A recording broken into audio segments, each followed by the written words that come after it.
Now, the biggest new game out there, and I'm sure you're curious to hear what I thought about it, Resident Evil 5.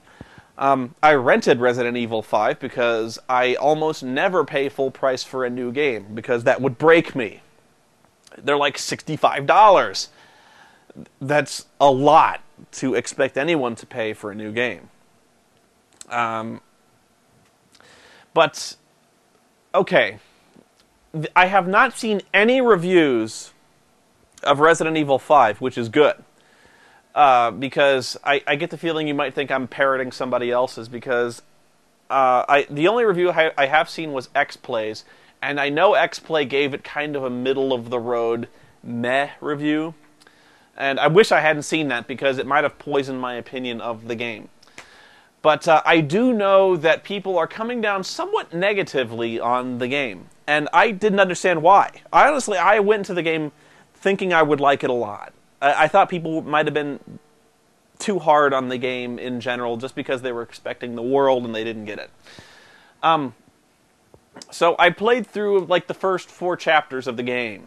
I didn't finish it. I don't have that much time. Like I said, there are a lot of games I want to play right now. Like Empire Total War, I bought that a week ago, and I haven't played a second of it.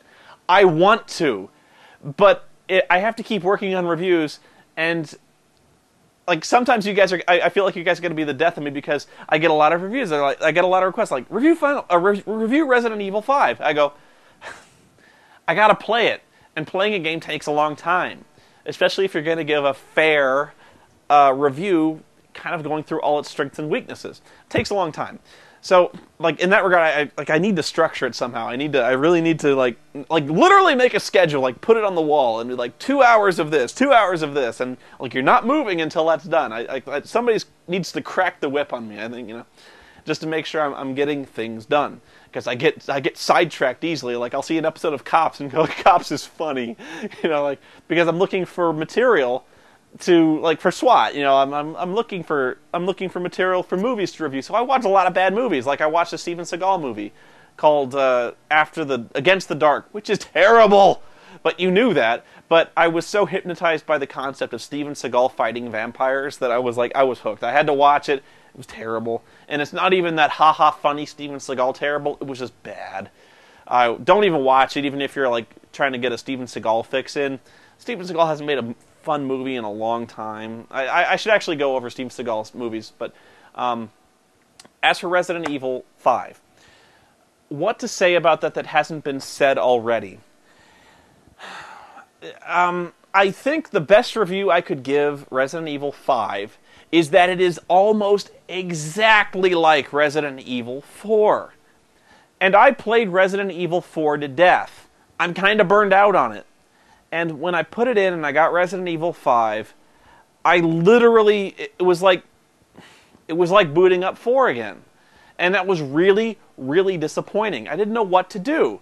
It was like, seriously, there's almost literally no evolution in this game. It's a different setting. That's it. So, it's not a bad game. It's a good game. It's Resident Evil 4. Resident Evil 4 is good. I liked it. But nothing has changed. Okay, almost nothing has changed since that time. The only thing they've really added is a real-time inventory system, which some people bitched about, but I actually liked. I like real-time inventory in games like this. And the second thing they added was co-op. Co-op is very good. In fact, I think it's one of the only ways to really sensibly play it. But on the other hand, if you want to play a co-op game, Gears of War 2 and Gears of War 1 kick the ass of Resident Evil 5. It does co-op so much better. But I think if you're going to play it, that's the way to do it, is with co-op. Find a friend and play it. But it's like the control system hasn't changed. The weapons, they haven't really changed. The zombies, no change. It's just like playing the exact same game. People have complained about the linearity of it. You know what? That probably comes into more evidence later on in the later levels, which I haven't gotten to yet. But yeah, it seems pretty linear. But most games are linear. That's not a big problem with me. I think my main complaint is that it's almost exactly the same, and it's boring. The voice acting is terrible. I just don't understand why today you can't find good voice actors Maybe it's the pacing of the lines, maybe it's not, I don't know. But the voice acting was terrible, the plot was uninspired. It still is handcuffed to the terrible Resident Evil overarching storyline, and there's just nothing to it. So, but basically, if you've played Resident Evil 4, you've played 5. If that sounds appealing to you, fine.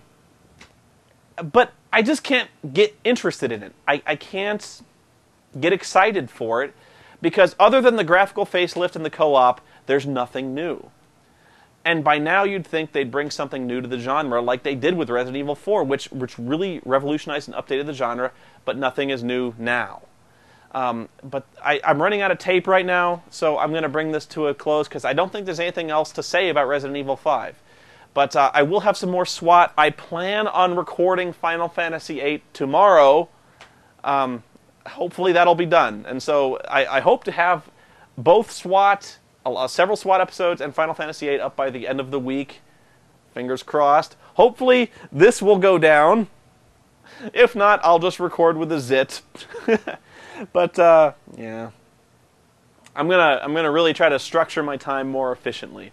I'm gonna try to really put in 110% for you guys, because I want to get stuff done. I want to entertain. I want to get reviews up, and I want you guys to be happy. So until next time, see ya, and look forward to SWAT 4 because that's coming up next.